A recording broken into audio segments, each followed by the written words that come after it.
నేడు లోక్సభ స్పీకర్పై అభిశంసన. కార్గే ఛాంబర్లో విపక్ష నేతల నిర్ణయం. రాహుల్ను మాట్లాడనివ్వకపోవడమే కారణం.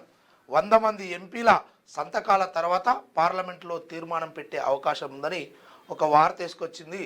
ఏంటంటే ప్రధాని నరేంద్ర మోడీపై ఓ ఇబ్బందికరమైన వ్యాఖ్యలు చేస్తూ ఉన్నారు. దాడి జరిగే అవకాశం ఉంది. అందుకోసము నేను మోడీని లోక్సభకు రావద్దు అని నేనే చెప్పినా అని చెప్పినటువంటి స్పీకర్ ఓం బిర్లా గారు, అదేవిధంగా రాహుల్ గాంధీ గారు మాట్లాడుతుంటే ఆయనకు మైక్ ఇయ్యలేదట.